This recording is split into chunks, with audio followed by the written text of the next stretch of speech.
In the darkest worlds that ever were, the only thing that brings light are stories. Those stories are kept in one place, the tiny bookcase.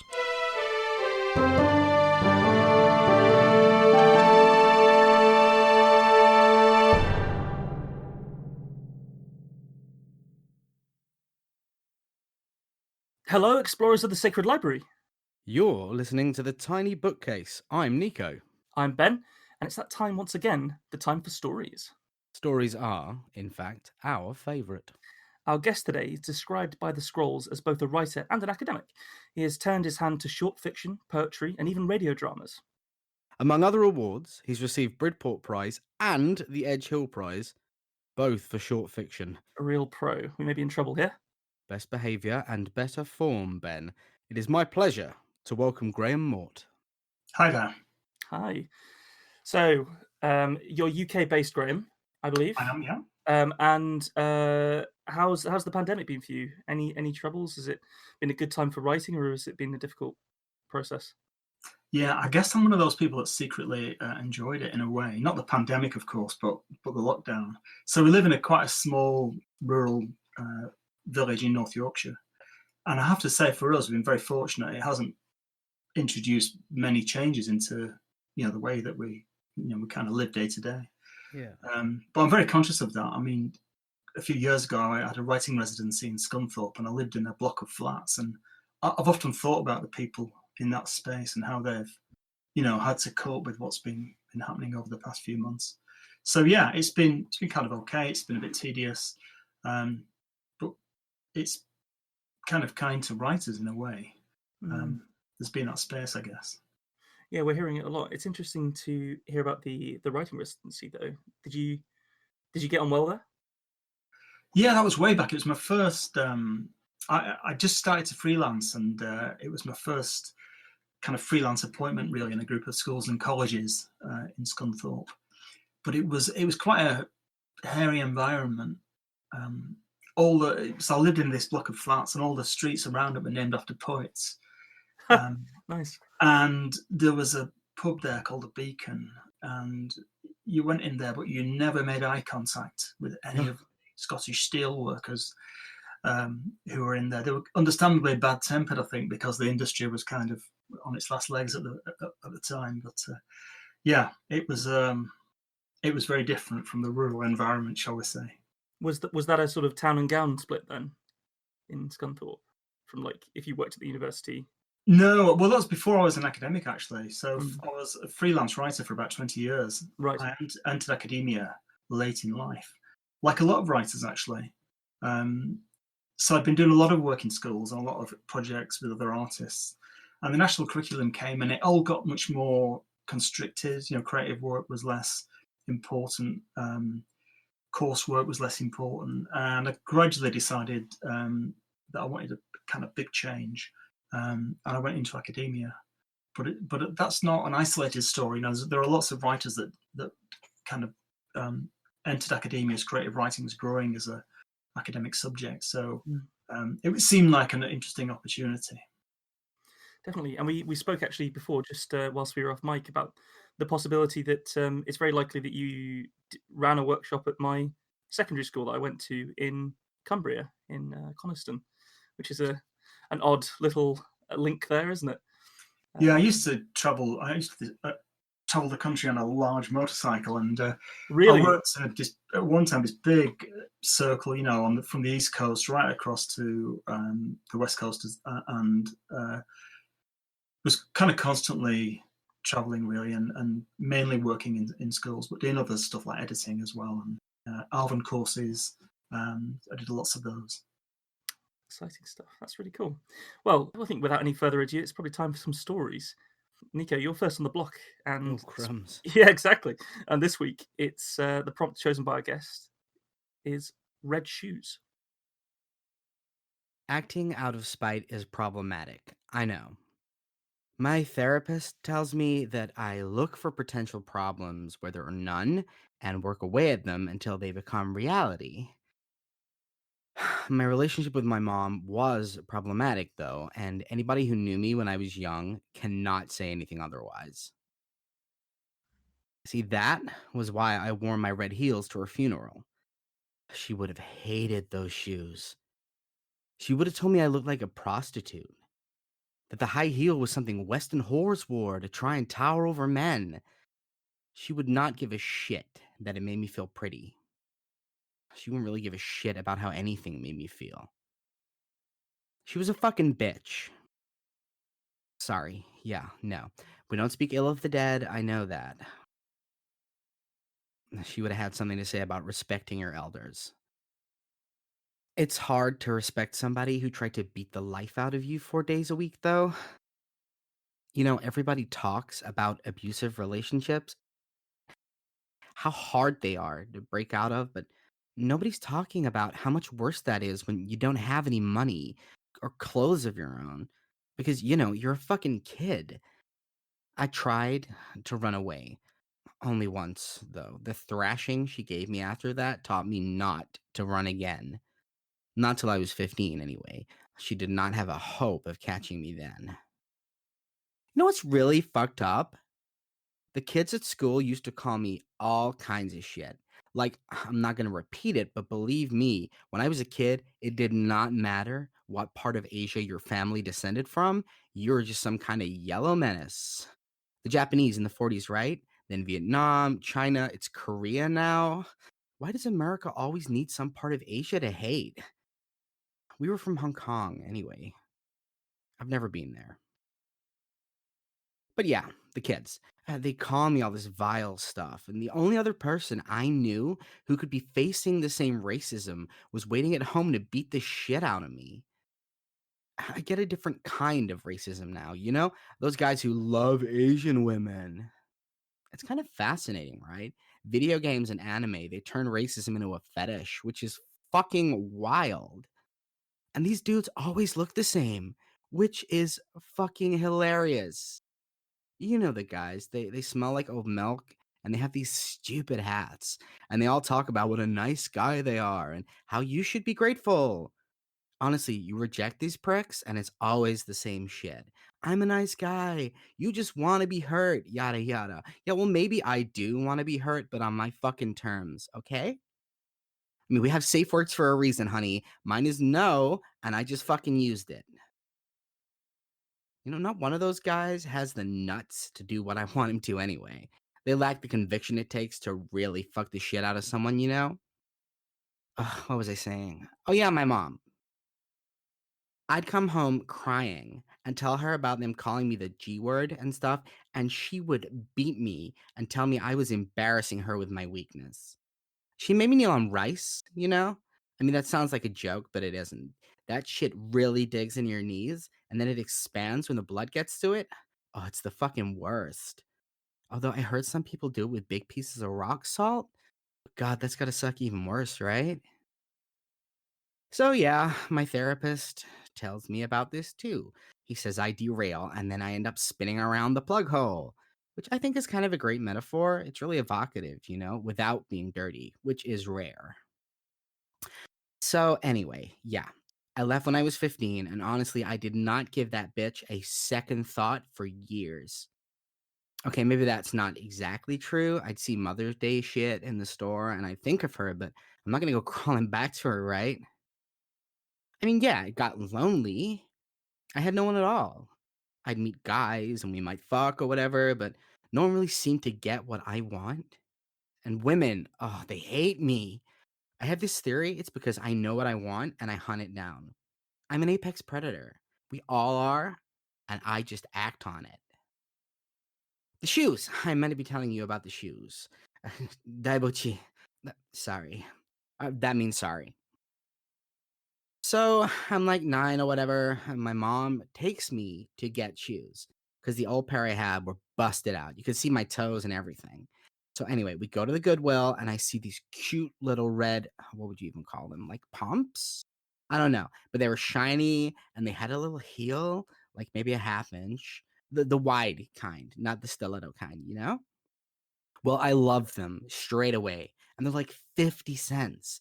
But she just launches into this tirade about red shoes and heels and the whore of the West is turning me into. Yeah, I'm fucking 9 and straight back on the little rice cushion for the night with the scuff gray pieces of shit that she bought. You know, the fucked up part is that I believed all of it when I was young. I was so scared that I was turning into a whore or that something about me was being ruined that I never asked her why we came to America. And I guess that's something I actually do regret.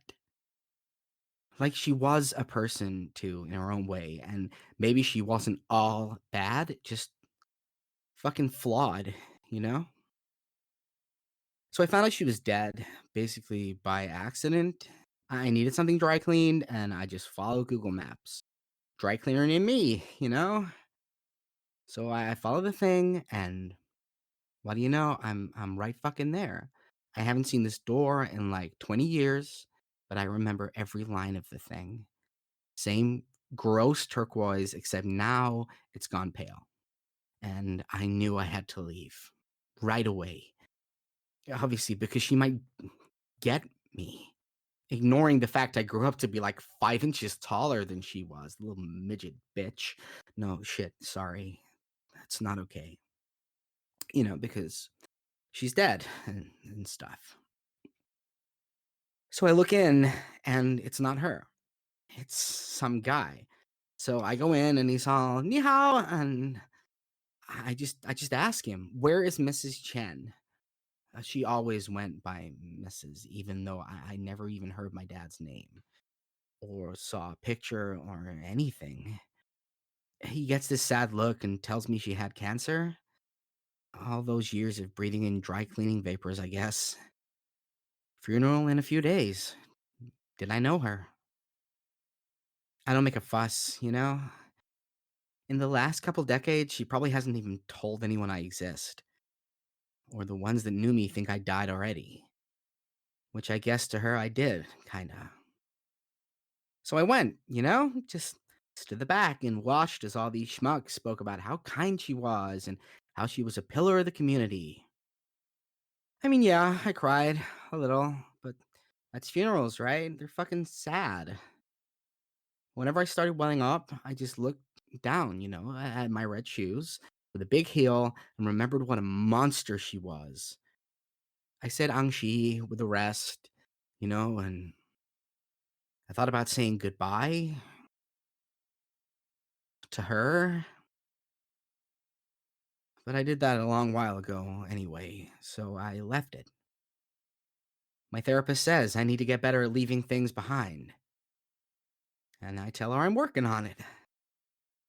And my red shoes tell me that's a lie. And I'm okay with that. Whew. That was pretty powerful, Nick. The really intense voice you went for there. It was very full on, and once I was in, there was no coming out. Really full on. And very sort of almost stream of consciousness. You know, her getting a big weight off her chest and stuff. It was quite nice. It was like being on it, like listening in on like a therapy session or something, wasn't it, for this woman? I really like the way it kind of spiraled and revealed more. The old men that smelt of milk, that made me slightly uneasy. And you know, being dead and stuff. It's kind of interesting how you hear that voice, but kind of are looking beyond it the whole time for what's really being said. Yeah, that's a good point actually, because at least from like a UK perspective, we mostly hear that in entertainment, that accent. So there's an idea that it's a facade possibly, and the way that, as you were saying, that it sort of spiraled and that, you know, it felt very like natural, the tangents that she was going on as more was coming out about how she felt and what had happened and where she was and how she was moving forwards. Yeah, it felt very real, very, you know, very revealing for someone that we'd only just met and we were interested to know more about them. I think as a writer, that risk of changing gender and cultural kind of identity. I mean, I think that's just a really interesting move, and to be able to sustain that through the story, There's a lot going on, I think, when those kind of moves are made. What drove you to do this kind of like exploration of her? Because it was almost an exploration of her like sexuality in a way, wasn't it? Really, or a meditation on it. It's twofold, definitely.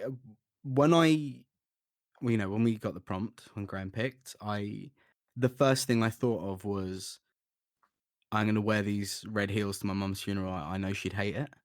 And that just immediately came to me, and I thought, well, who is telling that story? And as you know, Ben, I've recently really got into Tiger Belly, which is the Korean comedian Bobby Lee's podcast.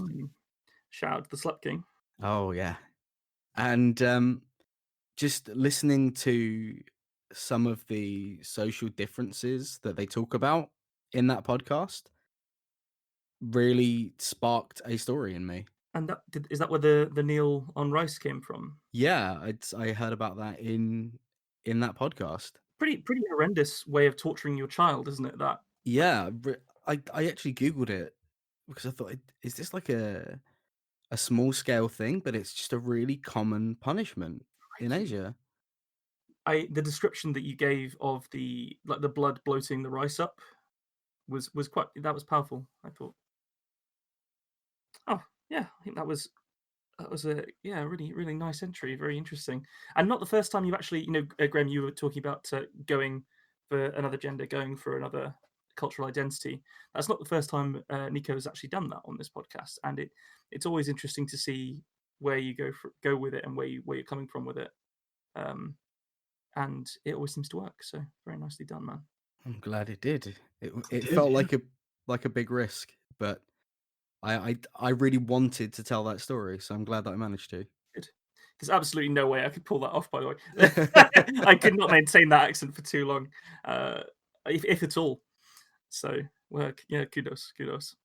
But Graham, you've chosen to go in the middle, so I'm excited to see what you've done with the prompt. Okay, thank you. The tide was out, leaving a slope of mud, the lip of a crater. It was another nothing day. Sea and sky merged, so there was no horizon. The concrete blocks of the power station were hidden in mist that formed seed pearls on her jacket.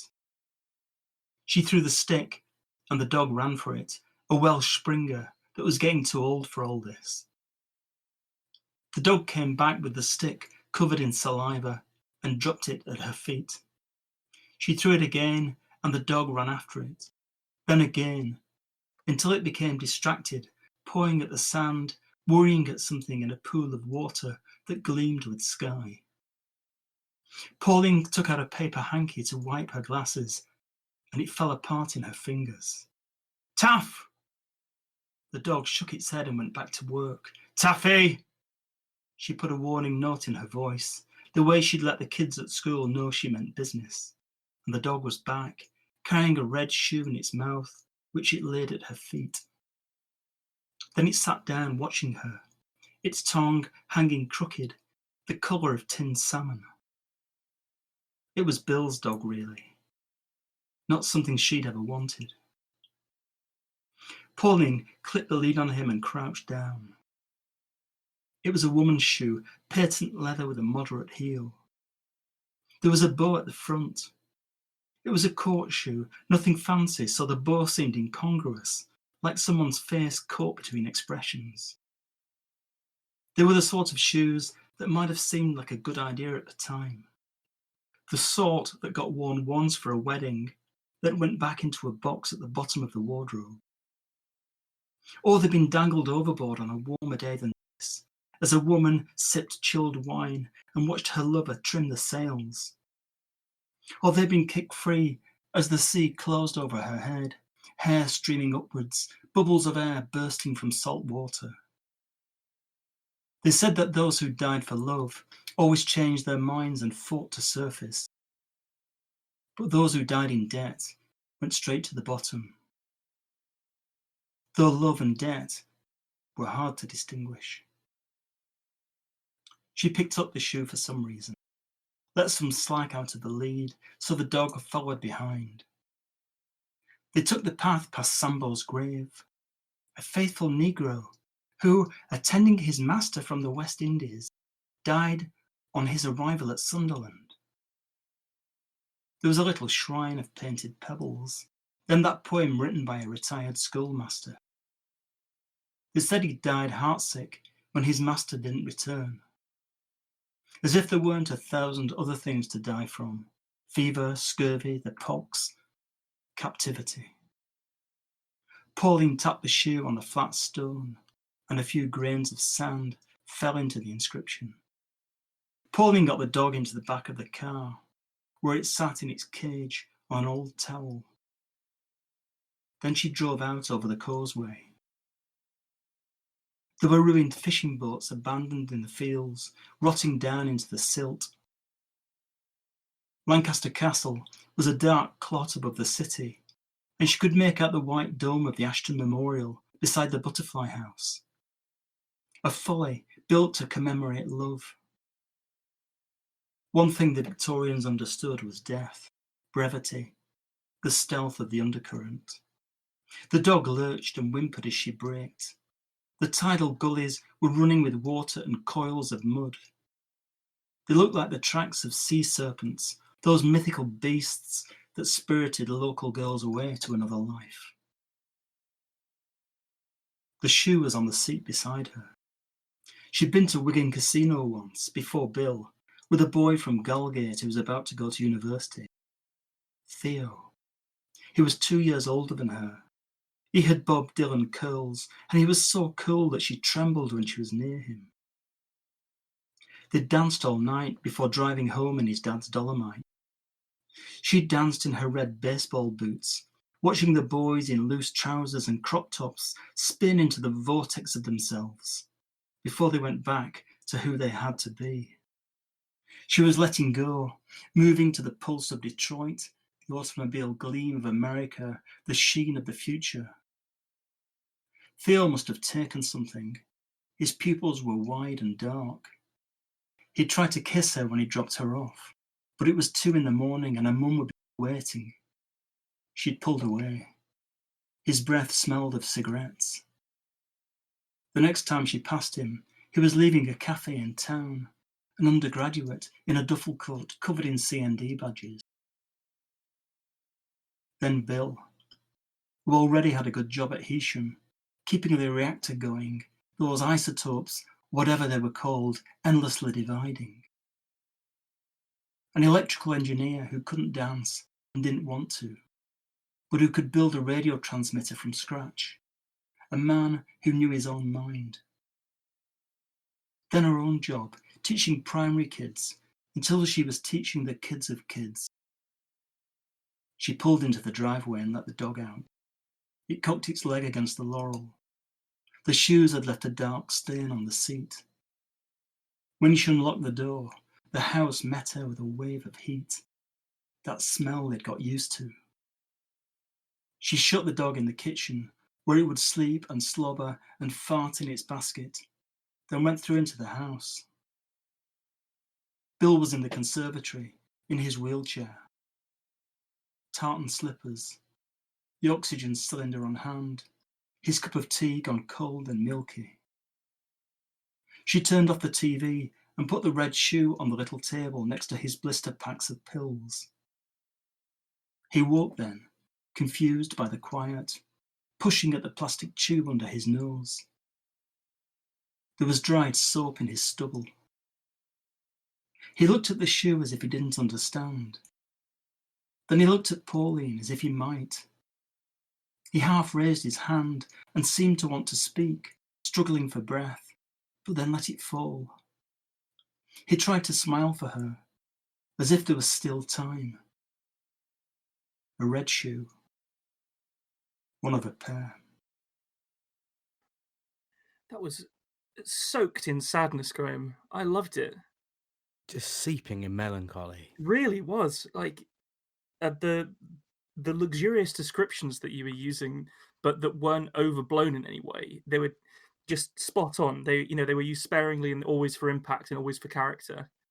Was something to aspire to for sure. That was a really powerful story. I really thoroughly enjoyed it.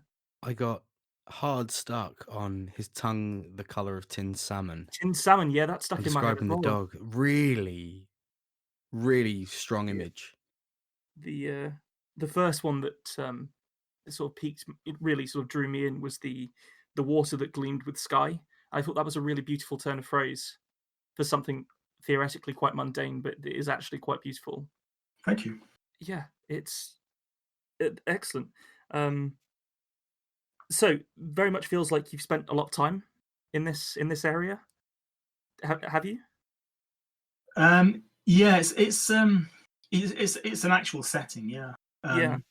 It's a very remarkable place.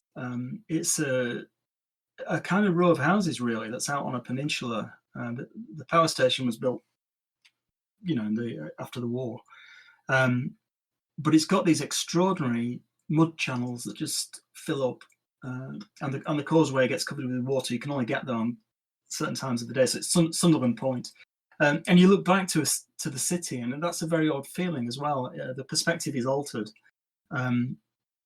So it was that idea of sort of looking back in all sorts of ways, really. Oh, that's nice. Yeah, I can see that now. Yeah. I suppose it's odder how actual law came about. So many years ago, I was the writer in residence at the Oldborough Poetry Festival, and I lived in a funny little timber house right on the beach there. And every day the beach was different. One day it would put coal down, or cuttlefish, or a particular type of seaweed. And one day I found a woman's red shoe there, Oh, and really? I've done nothing about it. It's 25 years ago, but that image never left me, and I knew that one day it would make its way into a story. So when you offered me the prompts, it was like a hotline back to that moment, really, of picking that shoe up, and of course wondering about the other shoe and how it got there, all that stuff. That's That's incredibly cool. amazing. That's really, really cool. Oh wow. I was really transported by your story, so thank you. You mentioned a folly that was built for love. So this would have been the sort of like the fake things that the Victorians put up. Is that correct? I think I've only ever seen one of them before. Yeah, whether it's officially classified as a folly or whether Pauline's state of mind made it seem like a kind of foolishness, but it's a huge memorial. So the guy that built it, Lord Ashton, it was built to commemorate his second wife who died, and it's this huge white dome, which is very conspicuous. And the whole thing has recently been restored. There's a butterfly house now that's full of butterflies. So at one level, there's that sense of vanity in a way, and on the other hand, there's that sense of that extraordinary act, that like Taj Mahal, of commemoration. Yeah. Not quite sure where Pauline is on that line of kind of appreciation, given her own circumstances. Yeah, as you say, like a lot of it was to do with ways in which you can look back, and everything that she was saying, it felt like it could be interpreted in different ways, and she felt like a very complex, real, breathing person. I thought it was excellent. The dried soap in the stubble of her husband was a very powerful image for me, because I remember this with when just before my granddad died. Like it was very clear that he was losing the ability to care for himself entirely, because you would get stuff like that where it was just he just missed something, Mm-hmm. For an otherwise very well turned out man, which it sounds like her husband was. So yeah, it felt, the whole thing felt very real and very raw, and it really, really spoke to me. So yeah, thanks again. It's interesting that it sparked sadness from a woman's perspective in both of us, and yet so differently. Yes. I suppose the redness of the shoe, I mean, it's an incredibly powerful kind of symbol, isn't it? And one does think of its sexualized quality, I think, and that came out in both so far.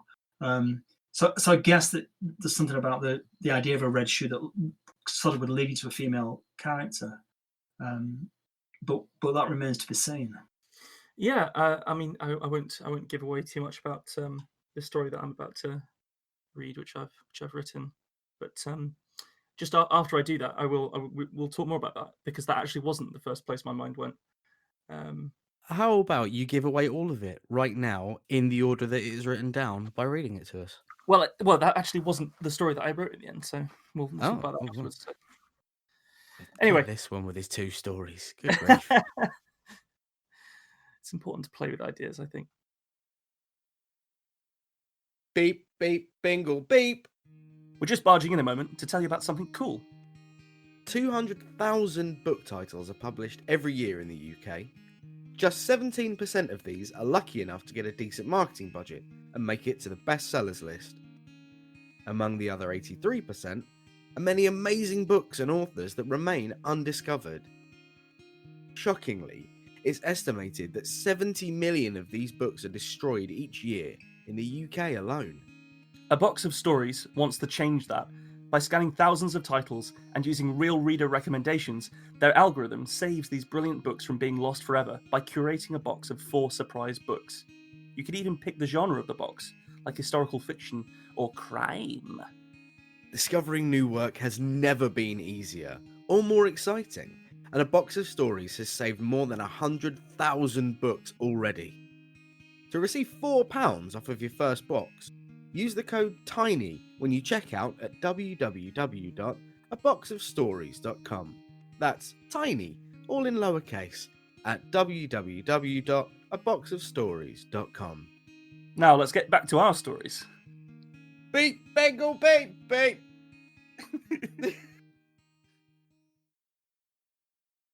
Red Shoes. Mangal had never enjoyed his work, but he had also never wept after using his tools before. As the eldest of 5, he had learned the trade and pursued it at the behest of his father's fists. He would have liked to read history in a British university, and sometimes he would find a free moment to enter the European bookstore by the East India Company buildings. The Pathan bookseller always wrinkled his nose at Mangal. The man would demand that Mangal remove his only pair of shoes at the door, as the smells of the butcher's trade clung to them. Mangal did not like to go barefoot amongst those Europeans that browsed, but he did so anyway. He would note the shining leather of a redcoat's boots as the man sought reading material for his next campaign. Mangal would side-eye the embroidered slippers the chaperoned ladies who sashayed through the wide aisles wore, and feel sorry for his prescribed lot in life. What a grand thing, he thought, it would be to stride in long boots and receive the bowing, obsequious attentions of the Pathan bookseller. He had found the only remedy for that feeling was to be overcharged for whatever book stole his fancy that day. He would then return, clutching his prize, to the place he still thought of as his father's home, which was buried in the bustle of Kanpur's indigenous districts. Outside the hours of work, Mangal would drink tea and read those books attentively. Every page soaked into him like water into parched and sun-blistered ground. He would sometimes write letters communicating what had interested him in each book to his 4 brothers. Blocked from continuing their father's trade by the order of their births, his brothers had all become sepoys. They served as regimental soldiers stationed in Bengal, Lucknow, and Delhi, and rarely wrote back except to be polite when too many letters had been sent in one direction. That had been before the rebellion. It had begun, some said, with the introduction of a new pattern rifle. Those tight-barreled Enfields, designed for Europeans, were far more accurate than the muskets which had carried the East India Company to dominance. To achieve this accuracy, the shot was flung with tremendous force by the powder at its back, along the spiralling inner rifling and out of the mouth of the rifle. Yet Mangal had heard the stories concerning how a sepoy would load the new rifle. Each shot, by necessity, came within a pre-greased cartridge. The sepoy would bite the top from it, pour the powder, invert the greased cartridge so the shot's tip pointed the correct way, and ram it home with a rod before tapping the butt of the rifle by their foot to ensure the shot was seated well. The trouble came with the grease. It was known that the East India had achieved the necessary lubrication with commonplace tallow and lard. At this time, it was thought that only 1 in 20 soldiers in the India regiments were European. The rest were Muslim, or, like Mangal's brothers, Hindu. As such, the cow and pig fat used was seen as yet another way for the East India Company to spread their Christianity by abusing the faith of those that served them. In the sweltering heat of the summer, Mangal had seen the sepoys of Kanpur heave at his reality and shift the world. He did not know if his brothers lived, whether they remained loyal to the British, or if they fought in the revolt. The sepoys within Kanpur, however, besieged the unprepared Europeans, and the British soldiers had been cut down on the banks of the Ganges as they tried to flee. Their women and children had been rounded up and confined to the Bibigar. In the weeks that had followed, Mangal had felt the tense silence of the city. With no customers choosing to dare the streets and patronize his shop, Mangal had tried to read, but found his concentration scattered. He had thought to write to his brothers, but the ability to send letters had died with the British on the riverbank. Instead, he had visited the Pathan's bookshop. The man himself had been hanged by enraged sepoys. They had claimed he had converted to Christ worship before they strung him up. His shop had been plundered, but fortunately not burned. Mangal had instinctively begun to take his butcher's shoes off when he entered. But realizing how the world had changed for him, he chose to leave them on and strode through the mess of the lynching as though he were a haughty overlord. It was there that the runner boy found him with orders. It was a written command from the Hussaini Begum, the preeminent concubine of Nana Sahib, to attend the Bibigar with the tools of his trade. Such an order seemed somehow not out of place in the odd vibrations of the world, and Mangal had obeyed it. As he arrived at the compound, he could see that several of the rebel sepoys who had been tasked with guarding the remaining Europeans were sitting pale-faced by pools of their own vomit in the courtyard. The stench of gunpowder was rich in the air, held there by the heat. Other butchers called from the city had arrived with him, and they had all appeared hardened beyond humanity by the gravity of events. Mangal felt a similar, impassive stillness well up within himself as he began to see why he had been summoned. Discarded muskets still lay by the shattered shutters of the Bibigar, where the sepoys had thrown them. Faintly, Mangal could hear the gibbering moans of pain from within the building. The bodyguards of the Begum made it clear what he must do, their threats driven by their own fear of the approaching British relief force. Mangal was ushered through the main door of the Bibigar with the other city butchers, and there he saw the shattered bodies of those women and children who had died in the initial volley before the sepoys had botched the job and lost their stomach for slaughter. The wounded had crawled deeper within the Bibigar, and Mangal saw his fellow butchers begin their work. That work left clumps of torn-out hair matted against the bare walls, dismembered limbs professionally hacked and cast aside, as though the meat of them was rotten. All the while, the blood which flowed from the Europeans created an ankle-deep flood. Mangal mechanically waded through the carnage and found his own tools being set to use by hands he seemed to have lost control of. The splattering horror of it blanked his mind and muted his heart. Once the task was done, they tossed the bodies in the nearby well until no more would fit. They gave the spare corpses to the river and watched them float away on a bloody current. Mangal did not sleep for that night or the next. He did not even try. He watched without emotion as many of the sepoys who had seized the city under the command of the Sahib and his courtesan left in anticipation of reprisals. Many others left as well, choosing to lose their livelihoods than witness what was to come next. Mangal waited. The British arrived in full force the third day after Mangal had performed his task. He had heard their wailing upon the discovery of the well and the state of the Bibigar. The soldiers, barely kept in check by their officers, plundered strong drink from the town and mourned the loss of their countrymen, women, and children. Mangal knew it would not be long before darkness fell and their passions would ignite the powder that every soldier carries in his heart and on his hip. Some hours later, Mangal found himself retracing the old route to the Pathan's bookshop. He thought, perhaps, that there might be some release waiting for him in those plundered books. Two soldiers, their red jackets askew from their drinking, stumbled into him. Their bleary eyes took him in, and one of them shoved him. He allowed himself to fall, not having the strength to stop it. The ground was hard under him, and the heat of the day still radiated from it. Mangal looked up to see them staring at his shoes. Those shoes, which the Pathan had so despised, were caked and dyed in the blood of women and children at the Bibigar. Mangal sat up and took in the state of those shoes for a moment, before squinting up at the soldiers. The men fumbled for their rifles. He watched them bite the cartridges and spit the spent twists of grease paper upon the ground. He considered that someone in his position might try to run. They loaded and tamped the shots whilst their hands shook. No word was said as, with a practiced motion, both men raised their rifles and fired. The shots sank into Mangal and knocked his back flat against the ground. His spine then arched involuntarily, causing him to thrust his chin up away from the pain. Mangal stared up into the night sky, and as he did so, heard answering shots ringing out from around the city. The heavy pain in his chest made it difficult to breathe, and the breaths that did emerge did so as sobs. Mangal wept as the Kanpur began to burn. So we all went with quite cheery stories then.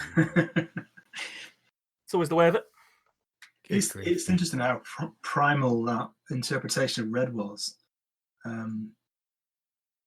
That sense of blood and danger and hell and violence, all compacted into the shoes.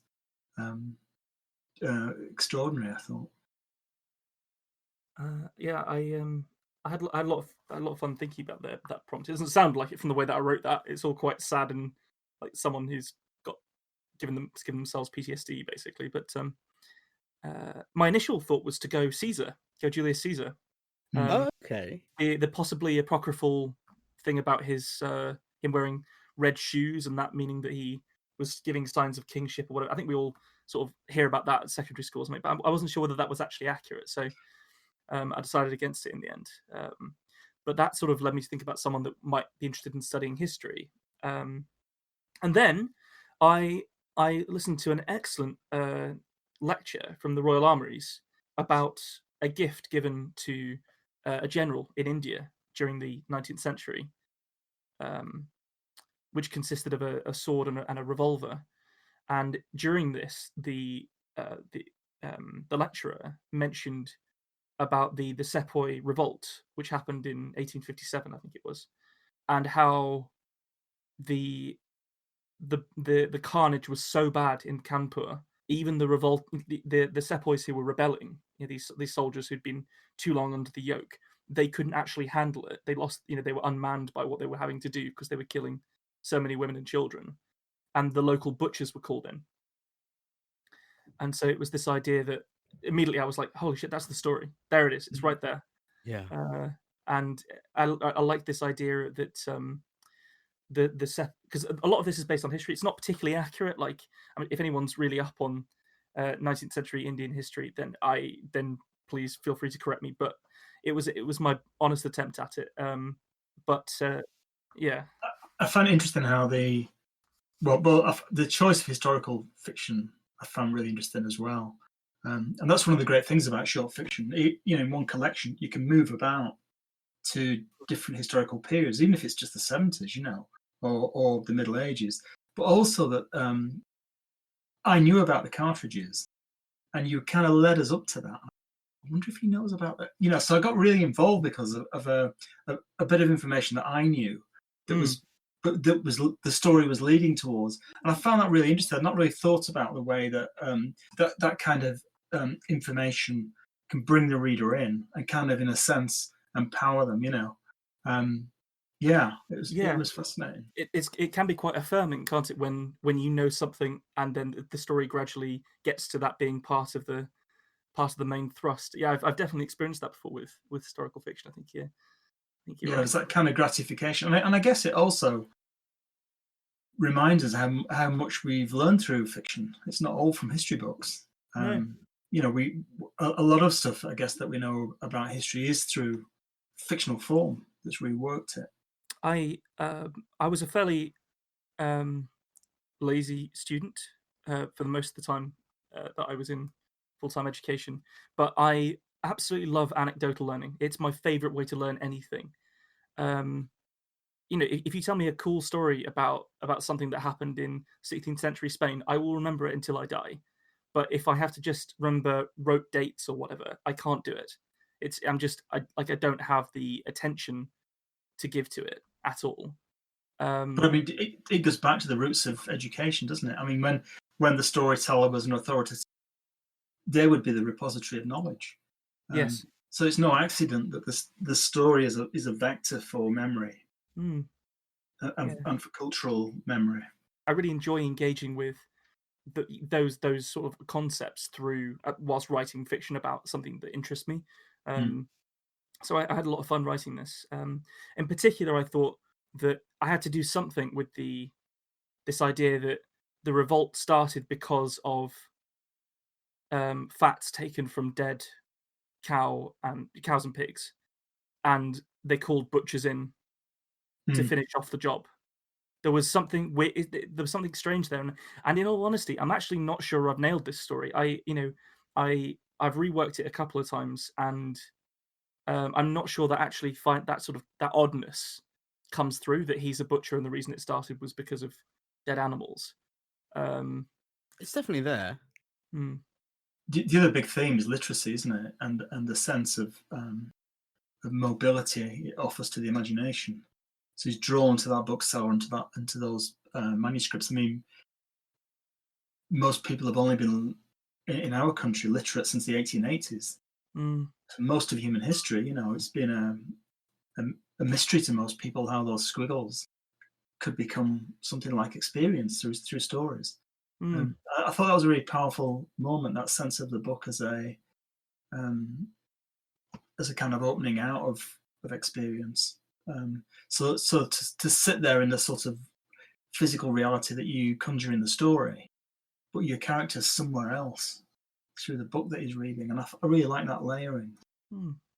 Oh, thank you. That's very kind. Well, as you say, there were three fairly sort of sad stories, but I really like how we all went in different directions. It gets me every time, every episode that we do. I love it. This seeing the way people interpret the prompts and what we get out of it. So, yeah, nice work, all. I think we can pat ourselves on the back there. Pat. However, that's only half of what we do. We also want to have a little chat with you about who you are, Graham, and sort of get to know you and get to know more about you. So if you're up for it, we've got some questions for you.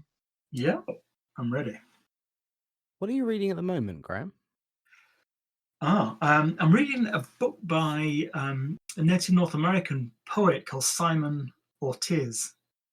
It's called Woven Stone, and it's got a fantastic introduction, a really nuanced account of his growing up, and in the kind of Pueblo, and then sort of understanding that America and that they were this small kind of island of a different culture within this dominant culture. It's a fascinating essay, so I've been kind of exploring those poems. And I've been rereading a book, a novel called Dust, and that's by Yvonne Adhiambo Owoh. It's set in Kenya, and it's the most extraordinary novel. It's just packed with surprises, with poetic language, with juxtapositions, but it's also a historical novel which deals with the Mau Mau uprising there. So I've got a big interest in Africa, so that book's kind of rewarding in many ways. And I've also got Toni Morrison's book of essays, Mouthful of Blood on the Go, and I'm dipping into that. When I feel the need to be sane, I'll go and read another one of her essays and touch base with it. So I tend to have different things on the go. And it might be poetry, it might be a short fiction or a novel, or very often actually it's a book which is nothing to do with literature, with fiction, so it might be history or some technological interest I've got. I like neuroscience, and I think that I know the theory, if you want to read short fiction, is you should go and read short fiction. I've always been slightly skeptical about the causal link between reading and then being enabled as a writer. I totally agree with that. Yeah, in fact, I was just about to ask you a question about that, because I feel quite strongly that you need to go out and get experiences to be able to write anything. Yeah, I mean, I've spent most of my life teaching creative writing, and I have to say that when I worked at Lancaster University, and the creative writing program there started with an MA about the same time that East Anglia started. And it was a really good place to start it, because you get mature students who've got a lot of experience and a lot of expertise. And then we gradually sort of developed undergraduate programs. But it does present this paradox. It's very difficult at the age of 18 to really draw upon your own experience. I would say, especially if that experience has been traumatic in some way, kids at that age don't have that confidence. So I think, despite having been involved in the creative writing movement for so long, I became kind of really uneasy about what we were really asking there. And are we really asking a mimetic thing, like read some short fiction, then write some short fiction? And that's always bothered me as a model of composition.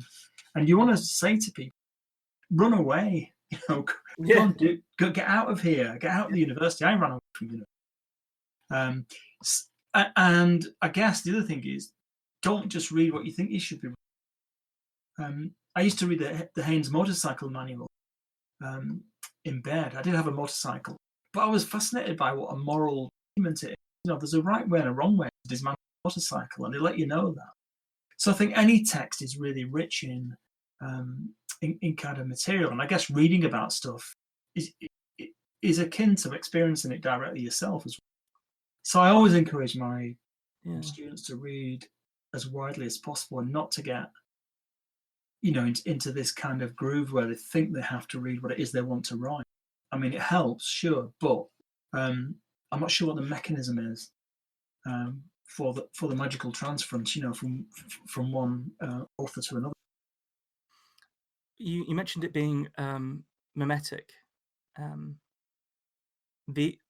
So on my undergraduate course, so I did some modules of creative writing on my undergraduate course, so I know exactly what you're talking about with this idea that 18-year-olds kind of don't have anything to write about yet because either they're not far enough away from their trauma to have dealt with it yet, or they haven't really lived life necessarily. Like that's a bit of a generalization, but necessarily. And one of the things was to actually take one of the bits of like coursework was to take a piece of writing that you admired and like copy the beats of it, and just change stuff like the nouns and the verbs.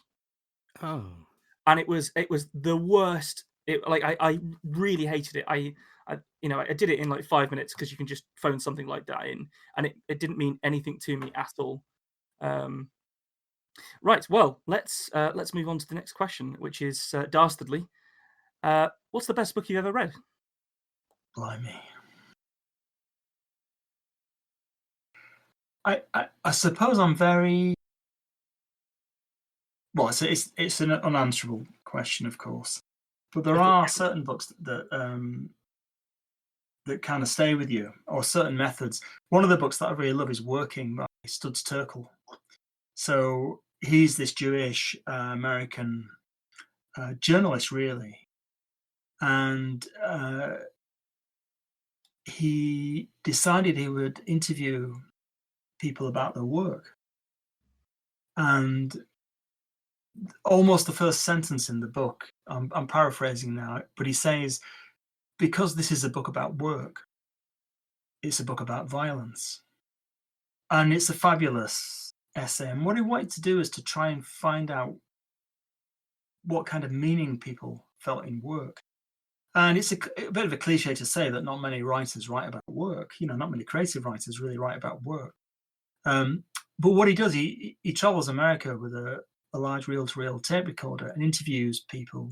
But he interviews prostitutes, policemen, firemen, firewomen, teachers, nurses, on and on and on. And he just edits the work, but doesn't interfere with it, as it were. And it's the same method that another writer I admire very much, Svetlana Alexievich, uses. And she's created these extraordinary books which are just edited testimony. So I'm kind of really interested in that idea of ethnography in people's own accounts of their experience. And Svetlana edits them into these epic poems, really, where the same voice. But those books have made a really big impression on me because they're just incredibly rich in personal experience. And as a writer kind of reading that, again, it's that thing of, maybe don't read what you want to write, but read stuff that feeds that sense of connection, really. So those are two writers who use this ethnographic method, just simple interview, and let people speak for themselves, that have really kind of influenced me and impressed me. I think we're definitely seeing this theme of like things that are drenched in human experience being very important to the way that you approach your work and your outlook on stuff like teaching and all the rest of it, which is, I think really, really admirable, really, really awesome. I suppose the reaction to being asked to write creatively in the academy for those 18-year-old kids is they write fantasy. Mm. After one marking session a couple of years ago, I told my head of department I felt like Gandalf. I marked so much of the stuff, and I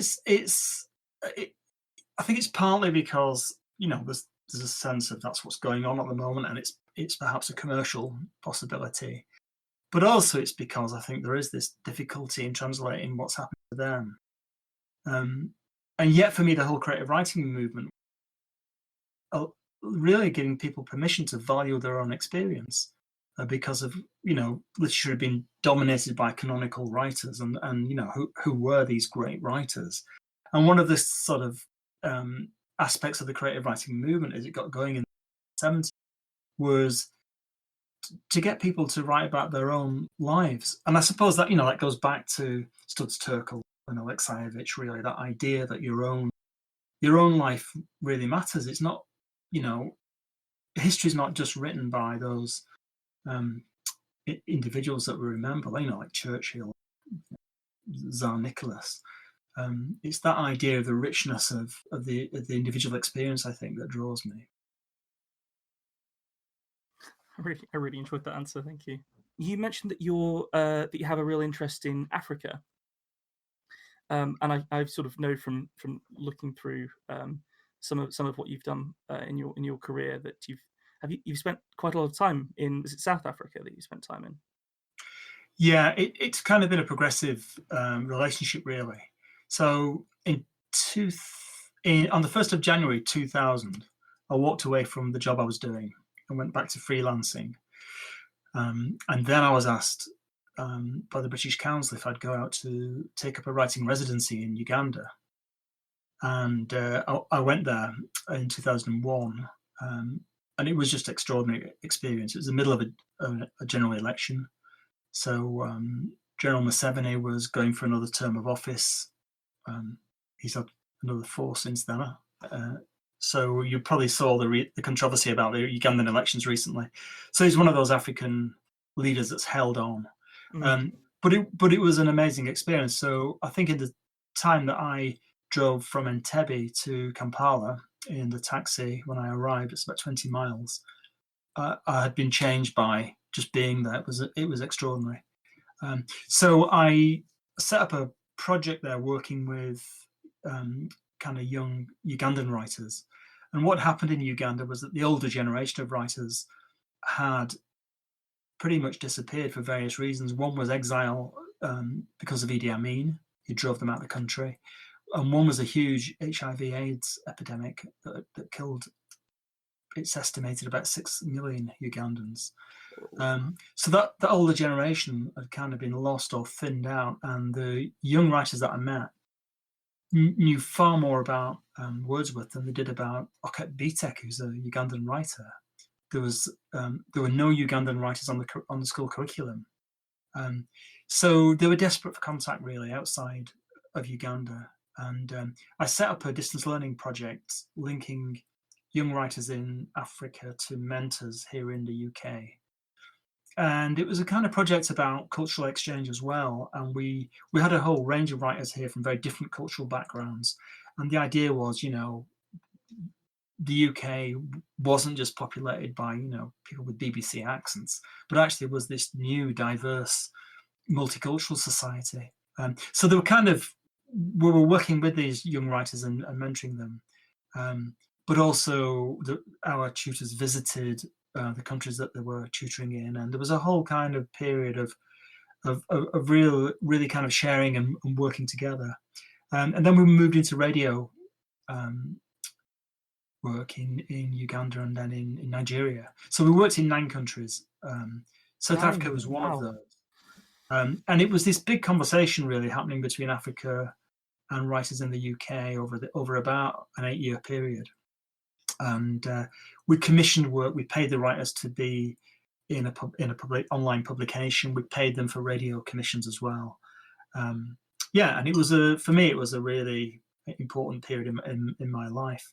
And I still have connections there in South Africa. I've got a visiting chair at the University of the Western Cape, where I have spent part of each year for the past few years. Tricky at the moment because of tricky at the because of moment, lockdown. yeah. Oh well, that sounds phenomenal. That sounds incredibly worthwhile, and really, I can see what when you say that it's been a really important thing for you. I can really see why. That's very cool. Very cool. I think the thing that strikes you straight away is that these young writers are writing about social change, and they really believe that writing can change social circumstances, and that is a very inspiring kind of fervor to work with. That sense that writing really matters. So I kind of fell in love with that really, and carried on working there. Well, we've got some more questions for you, so let's carry on. So we in the early part of this season, we spoke to people about we asked the inverse of what's the best book you've ever read, and we just asked what's the worst book you've ever read, and that's equally as hard a question, and also possibly quite rude for sort of authors to talk about other authors in that way. So we sort of drilled down what we were actually trying to ask with that question, which is that, and we've come up with the idea that, can you think of a book that didn't actually work for you at all, and why didn't it work for you? Like what wasn't working either stylistically or thematically for you that just caused you to put it down? Yeah, it wasn't a creative writing book actually. It was a book by Jordan Peterson. So his famous book on the 12 kind of rules for living. I think that's the title. And it's a very beguiling book at first. You start to read it, and it's full of sage advice and stories, and he joins together all this kind of these mythological frameworks from Disneyland to ancient Greece, But the more I read it, the more I felt there was another agenda pressing underneath, and that was a pretty right-wing agenda as well. And that book really bothered me because it seems a lot of people have kind of read it and taken it as almost as a biblical text, and yet to me it just seemed deeply suspect. It seemed that he wasn't really in touch with what he was kind of inferring the whole time. And it's become a kind of cult, but I was not a cult member. Let's say I kind of parted company with it. I did finish it actually, but I felt quite hostile towards it by the end. Yeah, I'm sort of vaguely aware of this guy through a pod. I think he's guested on quite a lot of podcasts that I do listen to, and yeah, there is something possibly that does turn one off a little bit when something's really trying to be very preachy and sort of I guess didactic in a way, and if it's even worse if that's insidious. So I can definitely see that one. Anyway, let's swerve it back towards the positive. And Nick's got quite a fun question for you. Yeah, let's have one that we like. I mean, the answer might now be Jordan Peterson. I don't know if is he a real person? Does he exist? Let's discuss that in depth as I ask you. Who's your favourite literary character?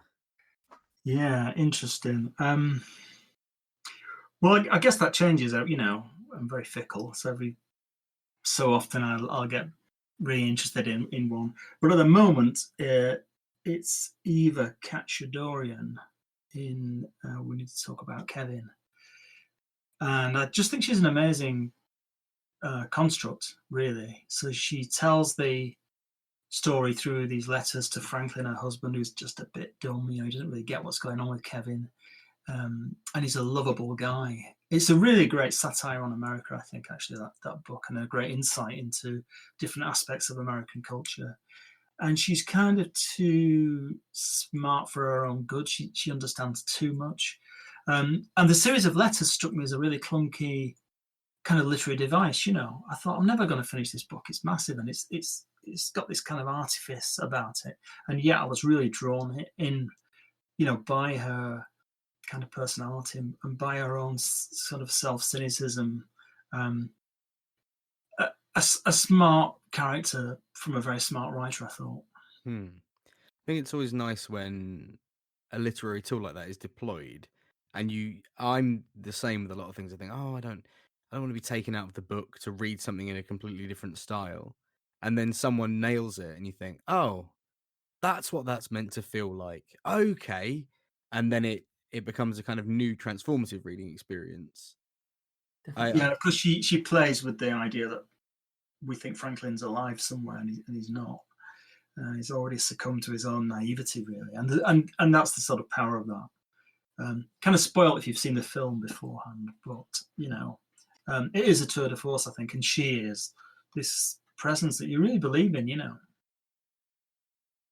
Well, bouncing on from that, I've got my favourite question to ask authors, especially ones that have done quite so much as you have, which is what is your writing process when you actually come down to write either a short story or longer form? How do you do it? How do you achieve it? Yeah, well, I guess my issue is that I oscillate between poems and stories. Mm. And it's weird. I mean, they're often triggered by just a moment of actual experience, or it could just as easily be a word I hear, actually. Sometimes it's something that happens that connects with a memory. So when you said to me Red Shoes, I was back on that beach in Suffolk.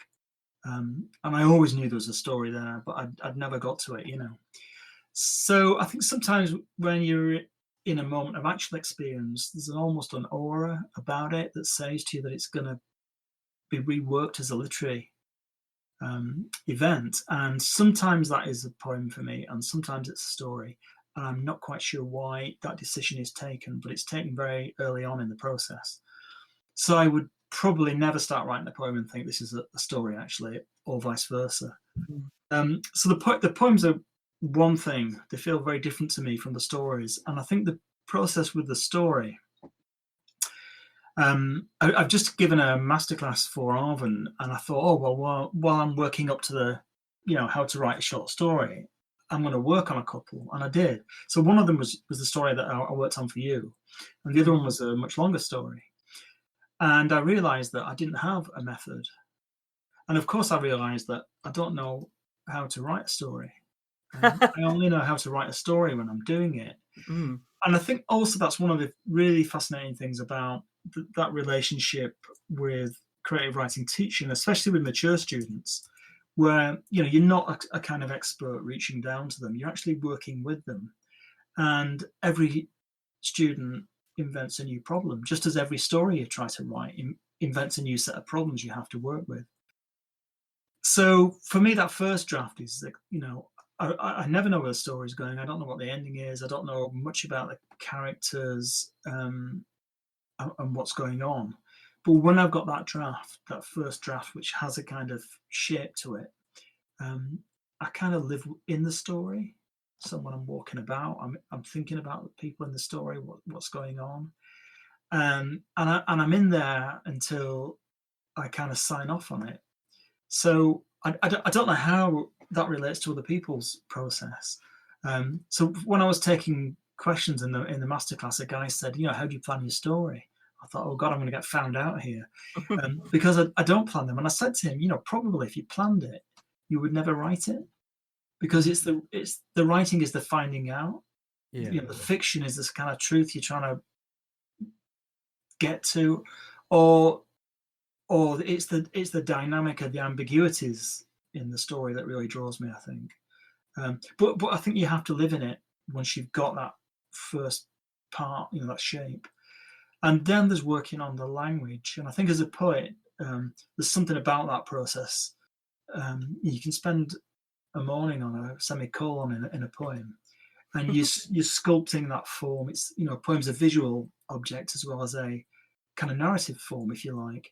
I think poetry teaches you about imagery, and that you can narrate through images as well as through storytelling. And that's, I think, a pretty strong aspect of my working method. So again, when you gave me 3 prompts and 2 were abstract and one was could translate into a visual image, I went for that straight away. It had a concrete quality. And of course, it had some highly kind of symbolic qualities to it that I thought I could work with. I still didn't know what I was going to write about until I got onto that beach, though. And then it kind of, began to come together. So I wouldn't say I had a completely consistent method, but there are some things that I know that I kind of go to, and there are stages in the process that I go through that are, the first draft is painful, but once I'm there, there's something really exciting about not just making connections, but finding the connections that you subconsciously made in the story. So I think if there was an arc from stories that are like poems that have epiphanies, and stories that are tightly plotted, then I'm definitely on the poetic end of that process.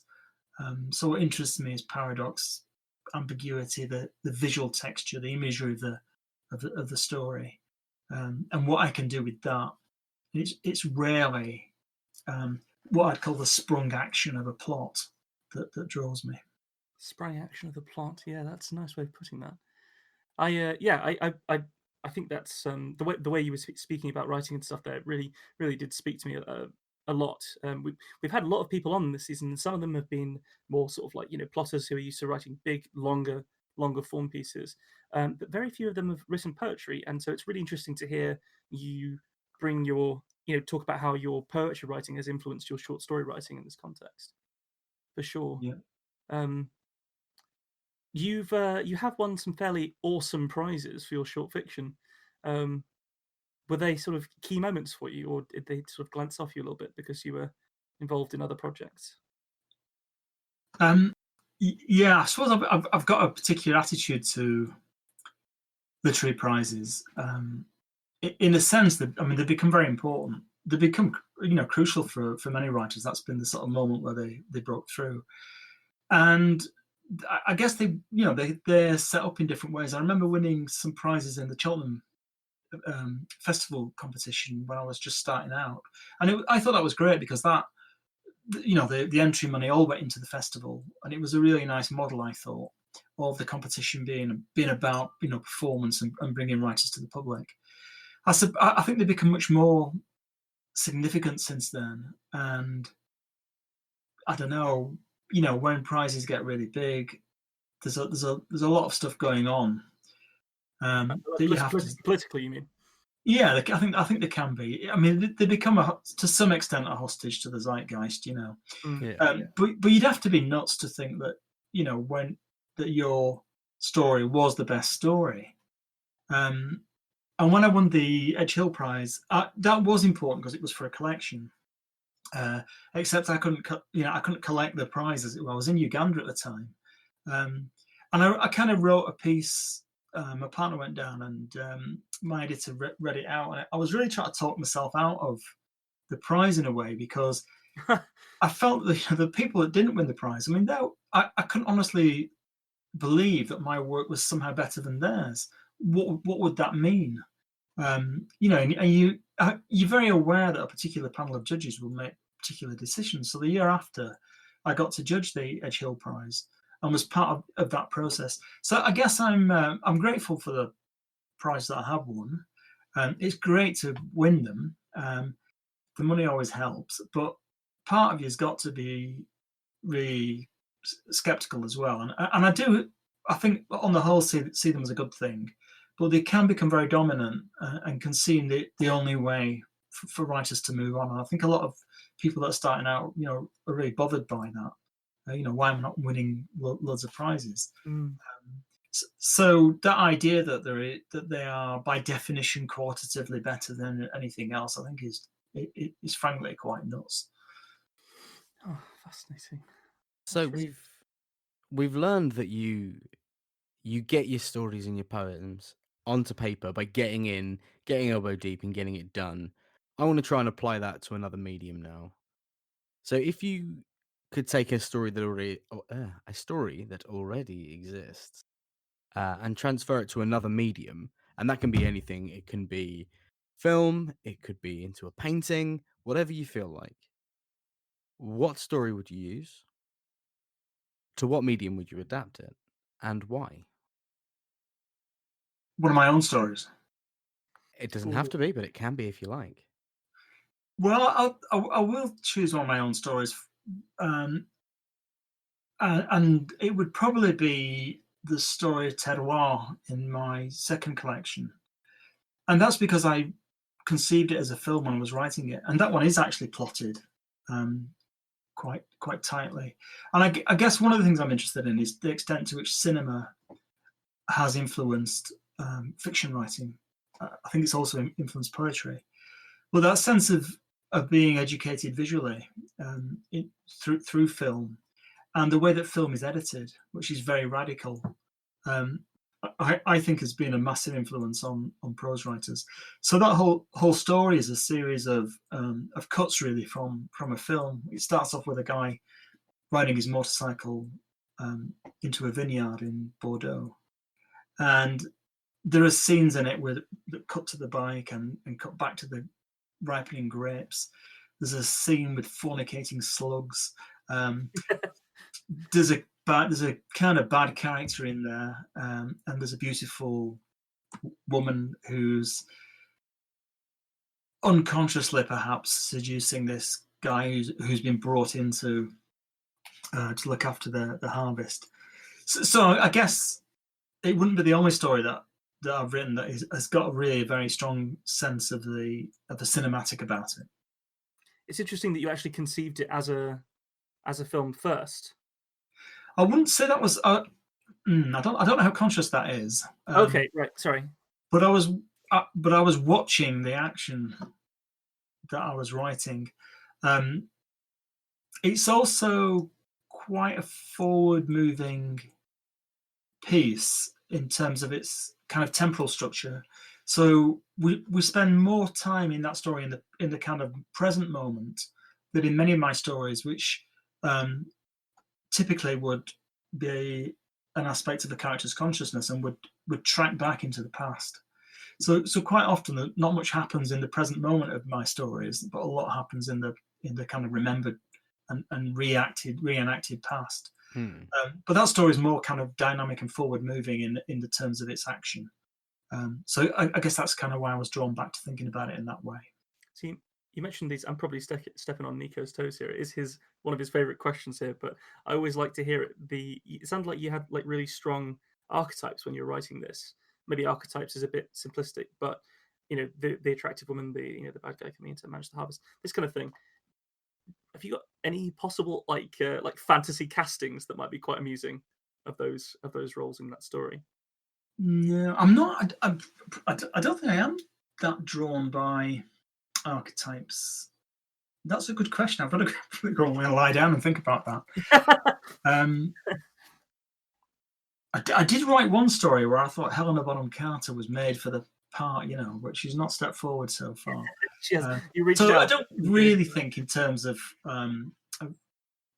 Well, I don't think I think in terms of archetypes, but of course, characters do have kind of archetypal properties, don't they?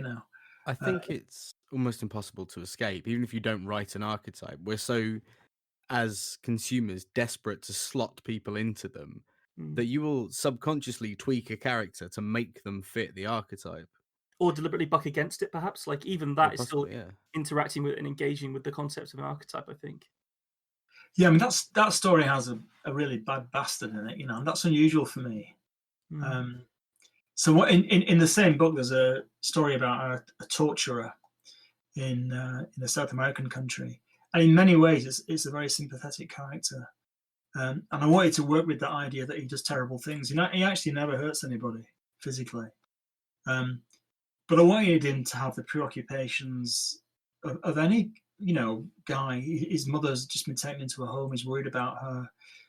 His wife's got to go for some gynecological tests. One of his kids is getting bullied in school. Meanwhile, he's torturing these guerrillas that have been captured, and he does it in a psychological way. So it's unusual for me to have like a character who is basically pretty bad all the way through. But of course, that's kind of scaling. I mean, the torturer is more monstrous for being ordinary. At the end of that story, and the bad bastard is just slightly, perhaps, an exaggerated figure. I might be secretly ashamed of having done that, actually. No! A story with an actual plot and characters that you can identify with. It's okay, we don't do that here. Only by accident. Um, all right. Well, this was quite an interesting question that I enjoy asking people, which is that when was the last time that you cried whilst reading? In this particular instance, like fiction, have you ever cried whilst reading fiction? I can't remember the last time. I'm a bit of a crier, actually. In workshops, sometimes if I talk about something that I feel very strongly about, I've got to hold it back. So I am prone to moments of kind of choking up when I'm actually interacting with human beings. But when I interact with a text, there's something a bit colder going on, and the cold thing is, how did they do that? How did Lionel Shriver do that? Make those letters become something else. So I think I read for technique, and that does put. It sounds terrible, doesn't it? It sounds like I'm a psychopath, that I can't ever really get into a story.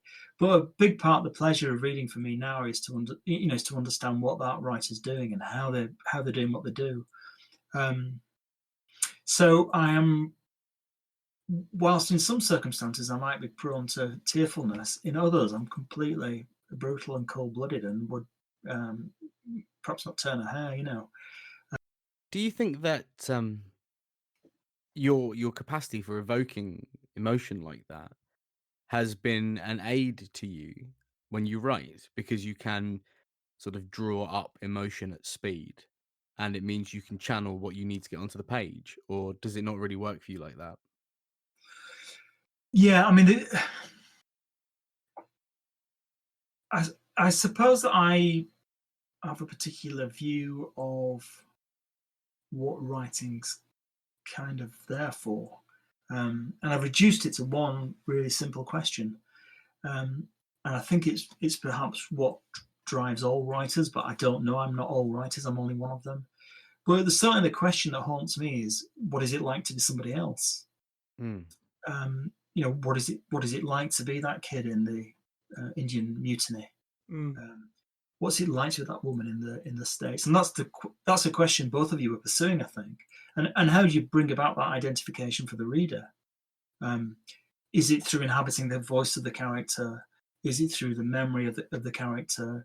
Is it through the kind of historical details that are so strong that they kind of buy into the story in the way that I did with the cartridges?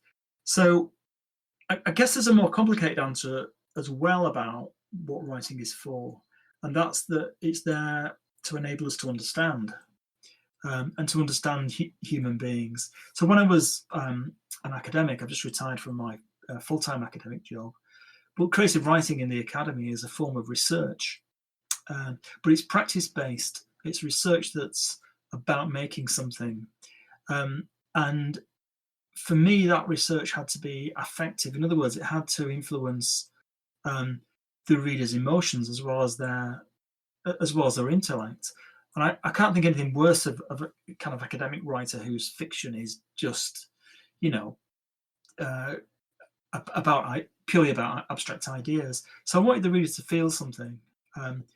My son's a biochemist. He's an academic, and he doesn't spend too much time worrying about how people feel when they read his papers. No. But for me, it was fundamental that if most creative writing departments are in English departments, English scholars read our work, and yet there's always been this funny sense of illegitimacy about creative writing itself in the academy. What, you can do a PhD in creative writing? What's that about? So there's still this incredulity sometimes, but I think it's totally legitimate that creative writing can bring about new forms of understanding, or we wouldn't study it or read it. And part of that understanding is emotional. It's not purely, a set of ideas that click into place. It's something that's very hard to describe afterwards, after the reading experience. It should be hard, I think, to put that into words. Whereas reading a science paper might create, a real moment of connection with actual knowledge. I don't think fiction and poems work like that, but I do think they're absolutely crucial to human culture. That idea of the storyteller as being that central figure who we go to, and who creates this kind of framework in which we without having the actual experience what it's like to be, somebody else. And I'm really interested in those kind of issues which do involve emotional responses as much as acts of, intellectual recognition, perhaps.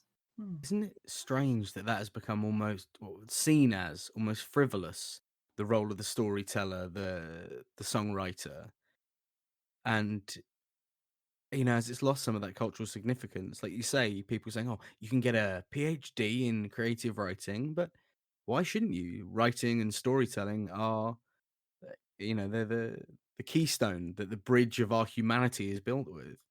Absolutely, yeah. That was far too deep for me. I'm gonna get stupid again. Let's let's reset the clock, everyone, as I ask this question, the question, all you regular listeners out there. Graham, do me a kindness. Can you tell me one really uninteresting fact about yourself? Yeah, I've always managed to look like somebody else. I never look like myself. It's weird. So when I was younger, it was John McEnroe. People used to call me McEnroe because I looked like John. And then it was Charlie in Casualty. And Specific. amazing. And the other day I was watching John Sim, and I don't so much as look like him, but felt like him. He's got a bit older. So I've always had this odd sense that I'm not really myself, but other people often greet me in the street. I know it isn't me they're waving at. They think I'm the other guy. So you actually it's kind of boring, but it is odd at times. You get full on mistaken for people in the street. Yeah. Wow. Yeah. Crikey. In other words, people I don't know who seem to know me. Hey, love, you know Casualty, what used to be on the telly 20 years ago? Do you look like Charlie? It got serious. I couldn't look at him. Oh, no. Oh, no. Oh, no. Do you think that actor's somewhere and some lover of books is running up? You're not Graham Mort, are you? It's funny because I was once at a book fair when I ran a small press, and a very old auntie of my wife, a great auntie, I think, came up to me and said, "Are you Graham Mort?" And I said, "No." No idea who she was. Mad as a hatter, but yeah. So I guess I've got an instinct as well to deny myself. I think it pays sometimes to avoid interrogative ants. So absolutely, yeah, absolutely. They've got away, haven't they? They certainly do. Meticulous. She persisted and got the truth out of me anyway. So. See, that's how they do it. I feel like is that where you got the inspiration for the horrible psychological torturer for? It could be. We've stumbled upon an identity issue here. I know, you shouldn't have asked me now. I'm very uneasy. I'm squirming. After this, you're going to be thinking to yourself about archetypes and who am I? Oh, do I list this episode as featuring Charlie from Casualty, or is that mean? No, let's move on. I guess there's another issue though about you do dissolve your own identity, don't you, in fiction? I mean, that's part of the process, really. Yeah. You've kind of got to leave it at the door, really. But at the same time, like authors and writers are lauded for their ability to have a style that's their own. There's that issue about difficult one, that voice, isn't there? Yeah, voice. What that means. And I remember Don Patterson, the poet, saying, that's nonsense, really. I mean, we're all ventriloquists. The whole point of writing is to have different voices. So, the authoritative new voice, or the voice of the generation, always makes me a bit uneasy. I think the ability to shed a sense of self is important. But there are, as you were saying, there are stylistic traits that are evidenced that, they're hard to shake off. Very. I think you're conscious that you can always write the kind of story that you write, or the kind of poem that you write by default, and you're trying to get beyond that as well. I think, and to be different in some way. Yeah, I think I can get that. I mean, we spoke about a little bit earlier in the season. We spoke about like someone like Hunter S. Thompson. Like it's very difficult to separate their perceived identity from their story, because it's told in like a gonzo way, obviously. Yeah. But then you've also got people like, I mean, Hemingway is one of the people that are often sort of brought up as somebody that's got a very obvious style and voice or whatever. And my partner is a bit of a linguist and does a lot of does some translation. And apparently, Hemingway is very difficult to translate into, in particular, Spanish for that reason. Right, interesting. So it actually goes past even the boundaries of normal language, whatever he was putting into the way that he constructed, even on the granular level, his work. Definitely something to think about for sure. But let's have a talk about your work. Do you have anything upcoming at all?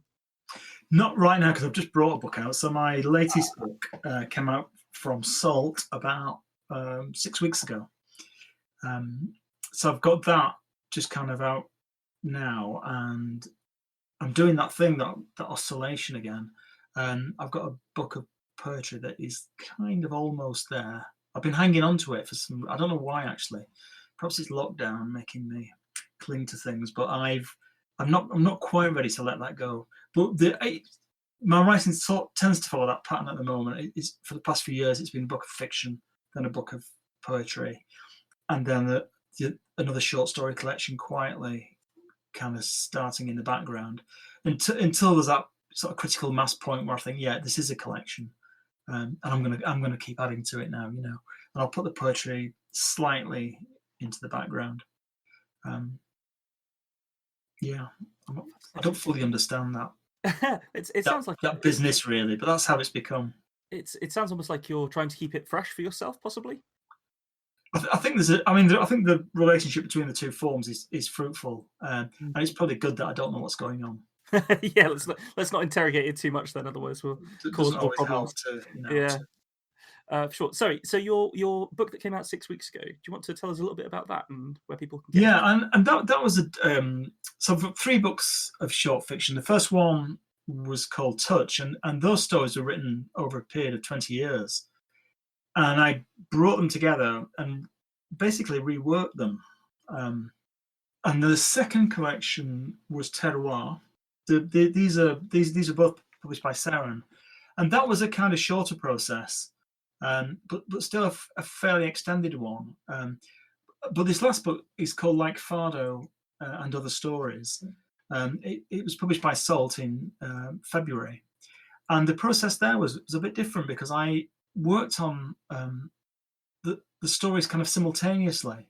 It was a rather different process. It wasn't quite like finishing one and starting another. They seemed to be all on the go at the same time for quite a long period. And the title story is based on the Portuguese musical form. I was going to ask. Fado. Yeah, which has been called Portuguese blues. So I've made a few trips to Lisbon, and I got really interested in the music, and I don't speak Portuguese, and yet I swear to God I know what those songs are about. Oh wow! The atmospheric, the sense of loss. This is expression in Portuguese, saudade, and it's this almost untranslatable sense of fate, nostalgia, inevitability, and nostalgia for the past, but also in it, the nostalgia and the sadness are almost enjoyable. They're a kind of expression of an essential part of life. So I got the idea that this collection would be linked in some way. So the first one was called Touch because of a sort of physical intimacy that ran through the stories. The second one was called Terroir because I got interested in that French notion of what makes French wine so unique. And of course, it's something untranslatable again to the French. It's a mixture of the soil, the climate, but also the history and the culture that have gone into the wine.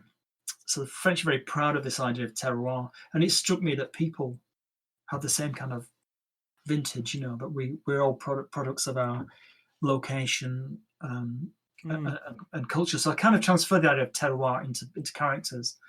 And in this one, I guess there's quite a strong musical theme that runs through the stories. It's not all about fado, though 2 of the stories touch upon it. And in one, it's a kind of extraordinary and inexpressible form of human experience, and in another, it's the kind of music that whores sing. So I'm interested in the different response to that music as well. But there's a long story in there, which it's not really a novella length. It's about 16,000 words, but that's also got a musical focus in that it's about a musician, and music and musical structures are a big part of his kind of experience. So there's a sort of atmospheric through the idea of the fado music, and also stories that deal directly with music. But it's fairly loose. I mean, I've never written a themed collection where all the stories link together. I think would probably be a good move at the moment. It's quite fashionable to have that joined upness. But what I like is the moving about, different historical periods, different characters, different cultures. So there are stories in all my books set in very different locations. So in like Fado, there's a story set in Italy, narrated by a Belgian guy. There's a story set in South Africa. There's a story set in Portugal. The stories set in Spain. So there's and in France. So there's that idea of the locations and the cultural centres moving. And I'm interested in culture as a location as well, and in history as a location. So they move about in kind of odd moments in history, from the 1970s to absolutely contemporary. That sounds fascinating.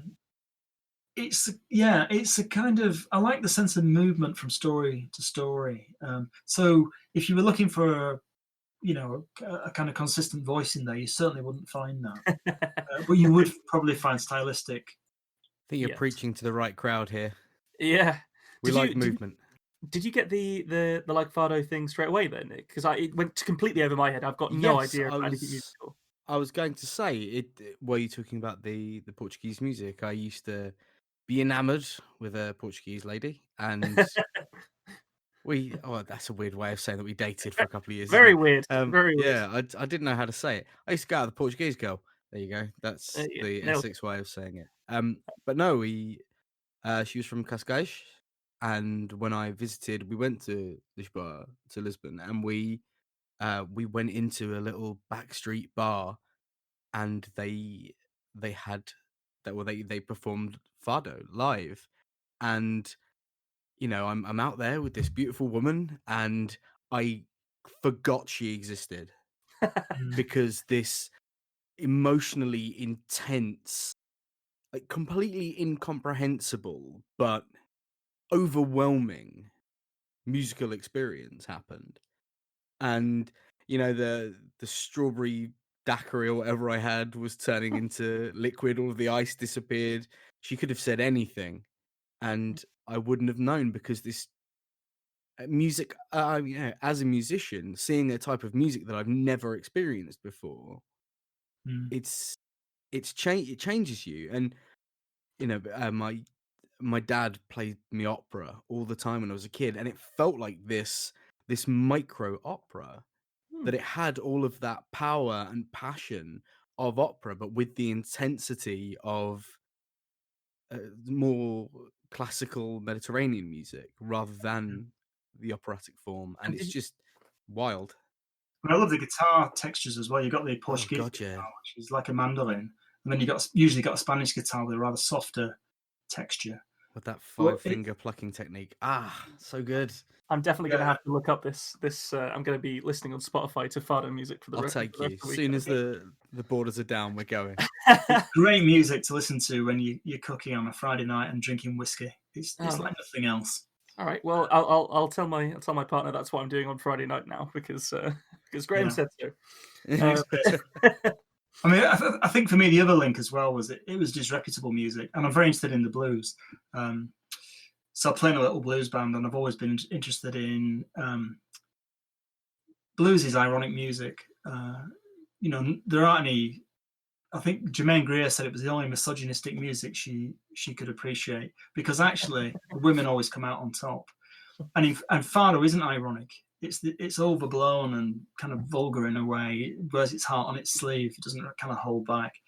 But I really like that. But there's another connection as well, which is the connection with Africa. So that title story, the guy in the story wanders into the African quarter in Lisbon, and it was one of the last countries in Europe to have a dictatorship.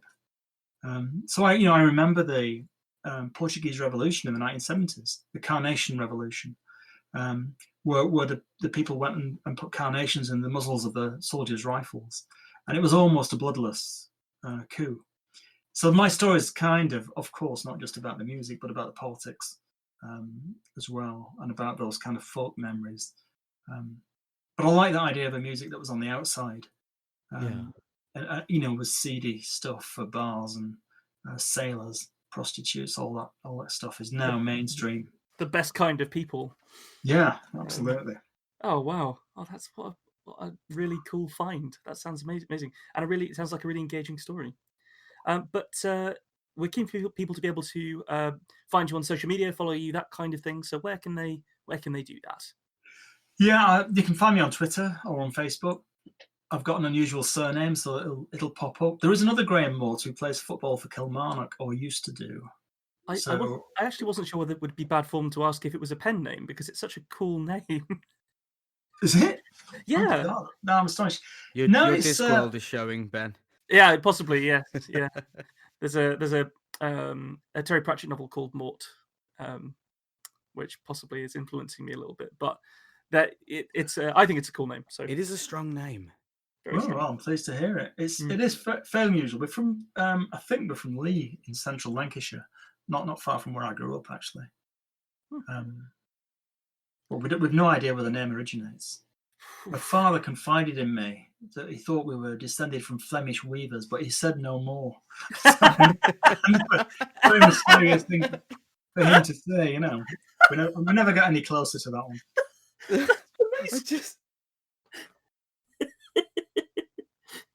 Oh wow, that's definitely a closer. Yeah. Well, descended, I think, being the operative word, yeah. then, like Flemish weavers, we shall descend into the abyss for one more week, Ben. Thank you so much for coming on, Graham. It's been really, really illuminating talking to you and really engaging to hear about your work and listen to your story, which was fantastic. So thank you. Yeah, it's been great fun. I really enjoyed it. Thank you very much. Thank you. Thank you all for joining us on this episode of The Tiny Bookcase. Make sure you're subscribed to the podcast on your chosen service so that you don't miss out on future episodes. You can follow us on Twitter at BookcaseTiny, where you can talk to us directly and even suggest prompts for upcoming stories. If you're not a tweeter, you can find us on Facebook and Instagram as well. Just search for The Tiny Bookcase. Now, if you want to support the podcast, and we'd really appreciate it if you did, you can do so at patreon.com/thetinybookcase. And then you could be just as special as these story seekers. Should we thank them? I think so. Well, then it's a huge thank you to the legendary Matthew McLaren and the absolutely epic Scott Byrne for their support. Thank you for listening. Catch you next week.